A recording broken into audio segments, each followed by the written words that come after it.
Hello everyone, मैं Naseem Ansari sir आप सबका स्वागत करता हूं। स्टूडेंट टीचिंग एप्टीट्यूड का 20 क्वेश्चन मैंने अपलोड किया था, उसको देख लीजिएगा। आज रीजनिंग का क्वेश्चन आज बना रहा हूं, फिर इसके बाद शाम को आज टीचिंग एप्टीट्यूड का फिर से क्वेश्चन बनाऊंगा। ये देखिए, झारखंड बीएड एंट्रेंस एग्जाम के लिए जो लोग भी तैयारी कर रहे हैं, तो 2019 में जो एंट्रेंस एग्जाम में पूछा गया था रीजनिंग का जो क्वेश्चन पूछा गया, तो उसी के क्वेश्चन को लेकर मैं अभी आया हूँ। यहाँ पर मैंने इसको देखिए पहला क्वेश्चन को सॉल्व कर दिया था, लेकिन फिर मैंने इसको इरेज कर दिया। सोचा कि आप लोग इसमें देख लेंगे, मतलब टाइम कम लगे, जिससे कारण कि मैं इस तरह से शॉर्ट में बनाना चाह रहा था, बट सोचे कि चलिए मिलकर ही हम लोग देख लेते हैं। देखिएगा, तो पहला क्वेश्चन देखिए, यहाँ पर लिखा हुआ है कि P का, यदि P का मतलब डिवाइड है, Q का मतलब मल्टीप्लाई है, R का मतलब प्लस है और S का मतलब यदि माइनस है, तो बताइए कि 18Q 12P 4R 5S 6 बराबर कितना हो जाएगा। तो देखिए, सबसे पहले आप लोग क्या कीजिएगा, जैसे यहाँ पर मैंने देखिए नोट करके रख दिया है, तो Q का मतलब कितना है, मल्टीप्लाई है, तो यहाँ मल्टीप्लाई कर लीजिएगा। P का मतलब डिवाइड है तो डिवाइड कर लेंगे, R का मतलब प्लस है तो यहाँ प्लस लिख लेंगे, S का मतलब माइनस है तो यहाँ माइनस कर लेंगे। हम लोग जानते हैं कि बोर्ड मास के रूल के अकॉर्डिंग सबसे पहले डिवाइड का काम होता है, भागा का काम करते हैं, फिर गुना का काम करते हैं, फिर प्लस का काम करते हैं और इसके बाद माइनस का काम करते हैं। तो देखिए, डिवाइड का काम सबसे पहले होगा, तो 12 भागा 4 तो कितना हो जाएगा, तो 4 तिया 12 होता है, तो यहाँ पर 3 लिख लेंगे। तो देखिए, मैंने पहले से लिख के रख दिया, 3 लिख लेंगे। इसके बाद ये इसके बदले 3 हो गया, ठीक है, अब ये खत्म हो गया। अब इसका गुना का काम करते हैं, तो गुना 18 तिया, ठीक है, तो 18 तिया 54 हो जाएगा, तो इसको गुना कर दीजिए, 18 तिया 54 हो जाएगा, ठीक है, 54 हो गया। 54 के बाद देखिए फिर प्लस का काम बच गया, तो प्लस 5 है, 54 और 5 है, तो कितना हो जाएगा, 59 हो जाएगा। और 59 में 6 घटा देना है, -6, 59 -6 कर लेंगे, तो कितना आंसर हो जाएगा, 53 हो जाएगा। तो 53 करेक्ट आंसर हो गया। चलिए सेकंड क्वेश्चन को हम लोग देखते हैं ना। सेकंड क्वेश्चन देखिएगा, सेकंड क्वेश्चन देखिए, सेकंड क्वेश्चन में एक आकृति, एक फिगर बना हुआ है, जिसमें हम लोग को ट्रेंगल पूछा गया था। मैंने यहाँ लिखा नहीं है, पूछा गया था कि इसमें ट्रेंगल कितना है। तो याद रखिएगा, इसमें इसमें ट्रिक है। इसका जो वीडियो मैंने एक बनाया है, तो वो उसका मैं डिस्क्रिप्शन बॉक्स में वीडियो का लिंक दे दूंगा। आप लोग इसको फिगर काउंटिंग कहा जाता है, आकृति की गणना करना, तो फिगर काउंटिंग का मैं वीडियो का डिस्क्रिप्शन दे दूंगा इसी वीडियो में, ठीक है, उसका लिंक दे दूंगा डिस्क्रिप्शन में, तो वहां से क्लिक करके वीडियो को देख लीजिएगा। और एक दो जो वीडियो होगा हेल्पफुल होगा आप लोग का रीजनिंग के लिए, उसका वीडियो मैंने पहले से बना के रखा है, तो उसका डिस्क्रिप्शन बॉक्स में लिंक दे दूंगा। तो देखिए, इस क्वेश्चन में हम लोग क्या करते हैं, ऐसे क्वेश्चन में तो देखिए, जब याद रखिएगा कि जब एक स्क्वायर हो, एक वर्ग हो, और उस वर्ग में यदि दो विकर्ण दिया हुआ रहेगा, डायगोनल, यदि दो विकर्ण रहेगा इस तरह का, जब कभी भी एक स्क्वायर हो, चाहे रेक्टेंगल हो चाहे स्क्वायर हो, और उसमें दो डायगोनल दिया हुआ रहेगा, तो छोटे छोटे ट्रेंगल को गिनिएगा, कितना ट्रेंगल है, 1 2 3 4, 4 हो गया, और दो डायगोनल है, इसीलिए जितना 4 तक आया ना, तो 4 को 2 से गुना कर दीजिएगा, 8 हो जाएगा। मतलब जितना भी यहाँ और भी लाइन दे देंगे ना, और भी ऊपर एक वर्टिकल, एक हॉरिजॉन्टल लाइन दे देंगे ऊपर नीचे से, तो फिर छोटा छोटा ट्रेंगल मान लीजिए कि 8 हो जाएगा, तो 8 को 2 से गुना करेंगे तो 16 हो जाएगा। तो कभी भी याद रखिएगा कि ट्रेंगल जब पूछा जाएगा, तो दो डायगोनल दिया हुआ रहेगा, तो छोटा ट्रेंगल जितना भी है उसका डबल हो जाता है टोटल। तो उसी तरह का देखिए यहाँ पर है, ये दिखाई दे रहा है आप लोग को, ये देखिए, ये जो है उसी तरह का है, और यहाँ पर देखिए दो डायगोनल है, दो डायगोनल यहाँ पर दिया हुआ है, तो 1 2 3 4 हो गया छोटे छोटे ट्रेंगल, और 4 को 2 से गुना कर देंगे तो 8 हो जाएगा, है ना, 8 हो गया, ठीक है। इसके बाद फिर देखिए कि और ट्रेंगल कहाँ पर है, तो 8 के बाद देखिए ये साइड में, देखिए साइड में ये हो गया 9, ये 10, ये 11, ये 12, ठीक है ना, 12 हो गया। तो बस इतना ही हो गया। इसके अंदर में 8 हो गया, 8 ये जो बताए थे, और साइड में मतलब ये देखिए, ये इस तरह से ढक देंगे तो ये नहीं दिखेगा, फिर इधर से ये ढक देंगे, इधर से ये वाला ढक देंगे, और इधर से ये वाला यदि ढक देते हैं तो ये इसी के जैसा होगा, तो तब तो 8 ही होगा। लेकिन एक्स्ट्रा कौन सा फिगर है, तो एक्स्ट्रा है ये वाला, एक्स्ट्रा इधर है, एक्स्ट्रा ये वाला है, एक्स्ट्रा ये है, एक्स्ट्रा ये है, तो इसमें से 16 हो गया, और ये बाहर का 4, इसमें से 8 हो गया अंदर में, और बाहर का 4, 8 और 4 12, तो इसमें 12 ट्रेंगल हो जाएगा, ठीक है। तो आंसर हो जाएगा 12, टोटल 12 त्रिभुज होगा टोटल, ठीक। चलिए नेक्स्ट क्वेश्चन देखते हैं। नेक्स्ट क्वेश्चन देखिए, क्वेश्चन नंबर 3 है, LLXF, MTJ, NPR, OLR, तो नेक्स्ट क्या होगा। तो देखिए, L के बाद M होता है, M के बाद N होता है, N के बाद O होता है, +1 +1 है, +1 है, तो O के बाद तब P हो जाएगा, P हो जाएगा। ठीक है, ऑप्शन में देखिएगा, हो सकता है एक ही ऐसा ऑप्शन है जिसमें केवल P दिया हुआ है, जो P से स्टार्ट है, तो उसी ऑप्शन को टिक लगा देंगे, तो बाकी देखने की जरूरत नहीं पड़ेगा। फिर इसके बाद देखिए पोजीशन याद कर लीजिएगा, x का 24 होता है, x का 24 बीच, अब सेकंड का देखते हैं, x का 24, t का 20, p का 16, l का 12, तो 4 घट रहा है, 24 - 4 20, 20 - 4 16, 16 - 4 12, तो 12 - 4 तो 8 हो जाएगा, तो 8 मतलब h होता है। ठीक है, h होता है। इसके बाद f का 6 होता है, 6 4 10, 10 4 14, n का 14, 14 4 18, r का 18, तो 18 4 22, 18 4 22, 22 नंबर पर कौन सा लेटर होता है, तो 22 नंबर पर भी होता है, तो करेक्ट आंसर हो जाएगा PHV। ठीक है, PHV हो जाएगा। चलिए थर्ड क्वेश्चन देखते हैं, चौथा क्वेश्चन देख लेते हैं। चौथा क्वेश्चन में वेन डायग्राम का है, वेन आरेख का है। यहाँ पर लिखा हुआ है कि डॉक्टर, इंजीनियर और जेंट्स, डॉक्टर, इंजीनियर और जेंट्स, जेंट्स या फिर मेल यहाँ पर लिखा रहेगा, है ना, मेल पुरुष, इसका डायग्राम कैसा बनेगा। तो देखिए डॉक्टर एक अलग प्रोफेशन है और इंजीनियर एक अलग प्रोफेशन है, तो जो जेंट्स हैं वो डॉक्टर भी हो सकता है और वो इंजीनियर भी हो सकता है, तो यहाँ मिडिल में तो ये वाला फिगर, तो यहाँ पर देखिए बीच वाला जो है ये मेल है, ये मेल हो गया, पुरुष हो गया, और पुरुष जो है वो डॉक्टर भी हो सकता है, ये डॉक्टर है और ये इंजीनियर है। ठीक है, लेकिन ये दोनों अलग अलग पेशा है, प्रोफेशन है, और एक पुरुष, दोनों में कुछ भी हो सकता है, डॉक्टर भी हो सकता है, इंजीनियर भी हो सकता है, इसीलिए ऑप्शन नंबर थर्ड हो जाएगा। ठीक, चलिए क्वेश्चन नंबर 5 है, जल्दी जल्दी देखते हैं हम लोग। लिखा हुआ है कि जिस तरह से महाराष्ट्र का संबंध है भारत से, उसी तरह से टेक्सास का संबंध किससे होगा। तो थोड़ा सा जीएस का भी नॉलेज होना चाहिए। तो महाराष्ट्र हमारे इंडिया में आता है, उसी तरह से टेक्सास कहाँ पर आएगा। ठीक है, तो ये हो जाएगा यूएसए, यूएसए में है, अमेरिका में है, यूएसए, यूएसए।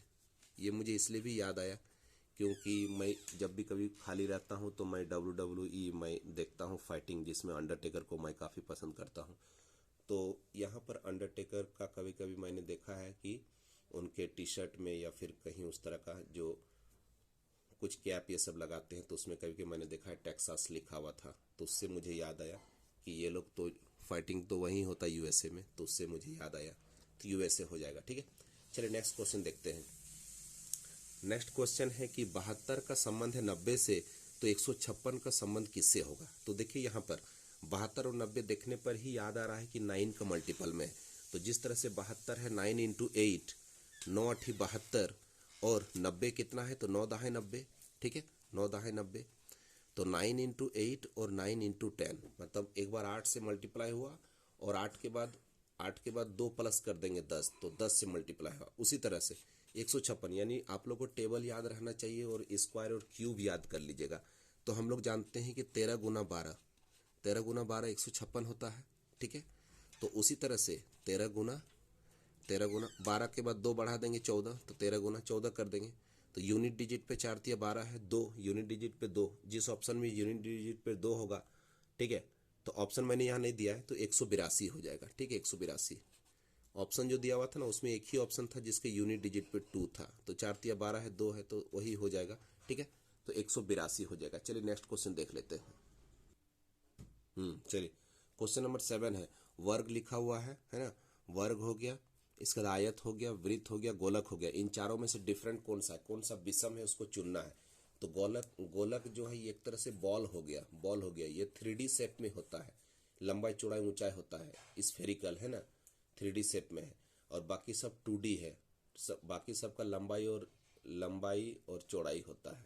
ठीक है, तो इसीलिए गोलक जो है वो बॉल है ना, तो ये अलग हो जाएगा, ये अलग हो जाएगा, ये डिफरेंट है, ये 3D है, बाकी सब 2D में शेप में है।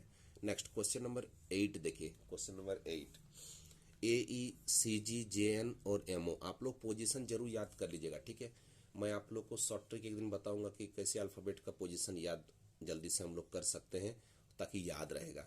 A का 1 होता है, E का 5 होगा, A का पोजीशन 1 है, E का 5 है, 5 और 1 का डिफरेंस कितना होता है, 4 है। उसी तरह से N का 14, J का 10, इसका भी डिफरेंस 4 है, G का 7 होता है और C का 3 होता है, 7 में 3 गया तो 4 है, और M और O का 15 होता है, O का 15 और M का 13। ठीक है, O का 15, M का 13, तो दोनों का डिफरेंस कितना है, 2 है, तो यहाँ पर ठीक है, तो ये अलग हो जाएगा, बाकी सबका डिफरेंस सेम है और इसका अलग है। ठीक, चलिए नेक्स्ट क्वेश्चन देख लेते हैं। नेक्स्ट जो क्वेश्चन है वो सिलोगिज्म का है, साइलोगिज्म का है, साइलोगिज्म का क्वेश्चन है। चलिए इसको हम लोग सॉल्व करते हैं।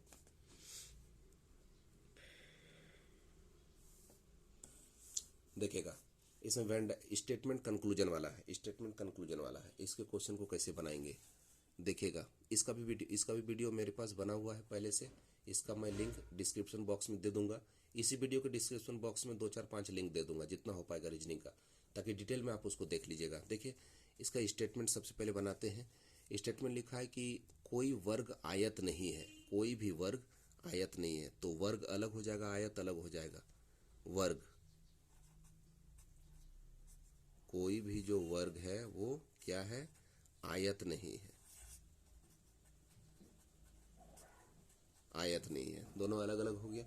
इसके बाद कुछ त्रिभुज आयत है, त्रिभुज का कुछ पार्ट आयत है, तो उसको ऐसे बनाएंगे, त्रिभुज हो जाएगा,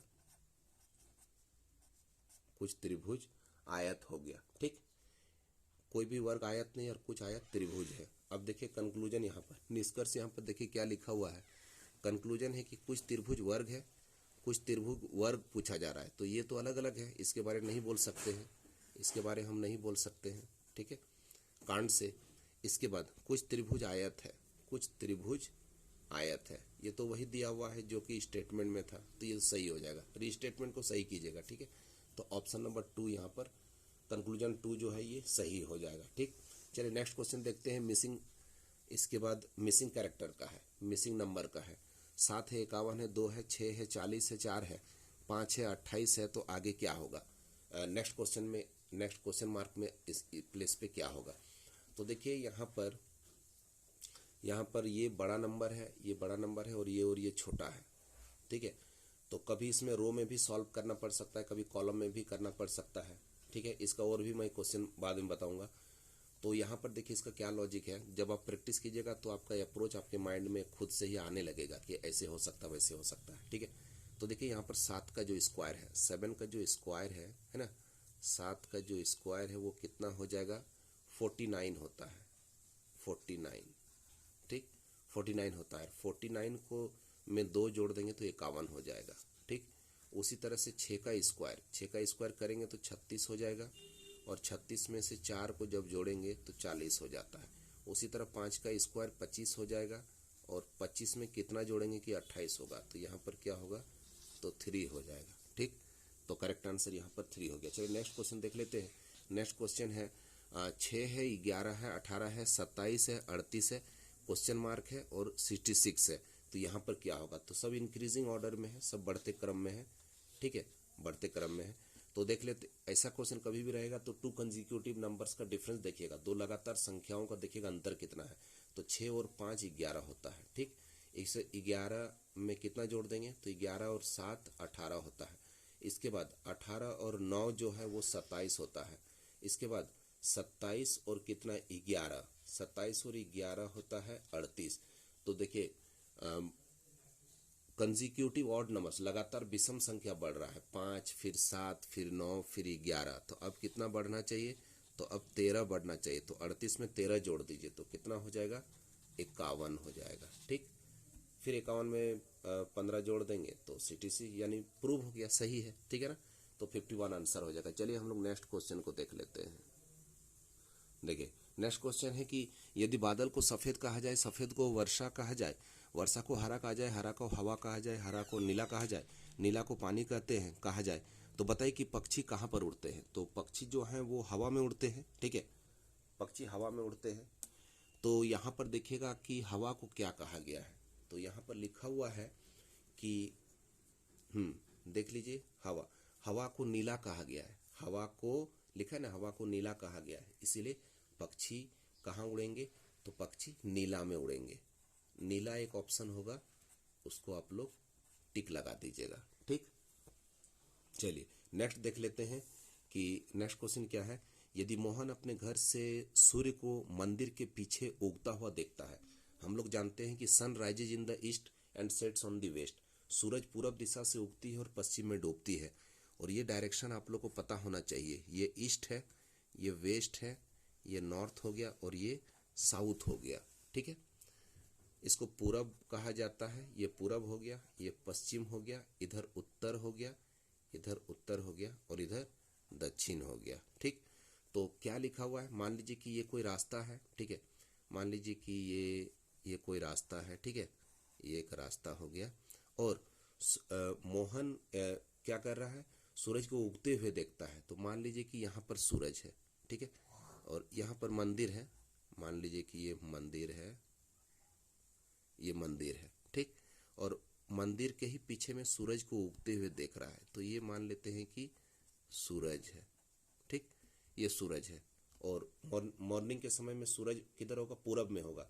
दाहिने हाथ की तरफ हम लोग पूरब को लेते हैं, तो मैंने दाहिने हाथ में ही सूरज को बना दिया है। मैं ये मान रहा हूँ कि मान लेते कि अभी सुबह है। ठीक है, और इधर इधर शाम है, इधर शाम हो गया, मान लीजिए शाम हो गया, इधर शाम है, वेस्ट है इधर। ठीक, तो लिखा है कि मोहन अपने घर से मोहन, ये रास्ता हो गया, मान लीजिए मोहन का यहाँ घर है। ठीक है, यहाँ पर तो अपने घर से सूरज को मंदिर के पीछे, मंदिर जो है उसी के पीछे में सूरज को उगते हुए देखता है और रेलवे स्टेशन के पीछे डूबते हुए देखता है। तो मान लीजिए कि यहाँ पर रेलवे स्टेशन है। ठीक, इधर रेलवे स्टेशन है, ये है, ये रेलवे स्टेशन है। ठीक है, ये रेलवे ट्रैक मैंने बना दिया है, ये रेलवे स्टेशन है, इधर ये रेलवे हो गया, रेलवे स्टेशन हो गया। रेलवे स्टेशन के तरफ के पीछे डूबते हुए देखता है, मतलब ये ईस्ट हो गया, ये वेस्ट हो गया। तो हम लोग क्वेश्चन बहुत इजी है ये। ठीक है, तो इसमें पूछा जा रहा है कि बताइए, तो उसे रेलवे स्टेशन के पीछे डूबते हुए देखता है, तो बताइए कि रेलवे स्टेशन से मंदिर किस दिशा में है। रेलवे स्टेशन से मतलब रेलवे स्टेशन से देखने पर, तो रेलवे स्टेशन से जब देखेंगे तो यहाँ से देखने पर पूरब की ओर। ठीक है, तो यहाँ पर देखिए रेलवे स्टेशन से देखने पर, तो रेलवे स्टेशन से देखने पर पूरब दिशा की ओर मंदिर है, और मंदिर से यदि देखेंगे तो मंदिर से देखने पर पश्चिम दिशा की ओर रेलवे स्टेशन है। तो कहाँ से पूछ रहा है वो आप जरूर एग्जाम में देखिएगा। तो रेलवे स्टेशन से मतलब रेलवे स्टेशन से देखेंगे तो रेलवे स्टेशन की तरफ से देखने पर पूरब दिशा की ओर मंदिर है। तो करेक्ट आंसर हो जाएगा पूरब, पूरब हो जाएगा, है ना, यानी ईस्ट आंसर हो जाएगा। तो ठीक है, मैं उम्मीद करता हूं कि आप लोगों ने वीडियो को देखा और समझ में आया होगा। आगे भी टीचिंग एप्टीट्यूड के क्वेश्चन और रीजनिंग एबिलिटी के क्वेश्चन आते ही रहेंगे, आप लोग टेंशन मत लीजिएगा। एग्जाम 21 अप्रैल को है, उसके लिए ऑल द बेस्ट और तैयारी आप लोग करते रहिए। टीचिंग एप्टीट्यूड को भी मैक्सिमम ज़्यादा ज़्यादा पढ़ते रहिए आप लोग, 60 से ज़्यादा नंबर लाना है। ठीक है, मिनिमम 60 नंबर आप लोग को लाना ही पड़ेगा। ठीक है, और आगे भी वीडियोज़ आते ही रहेंगे, आप लोग टेंशन मत लीजिएगा। चैनल को सब्सक्राइब कर लीजिएगा। Thank you everyone for your love and support. आज के लिए इतना ही। Okay, thank you everyone.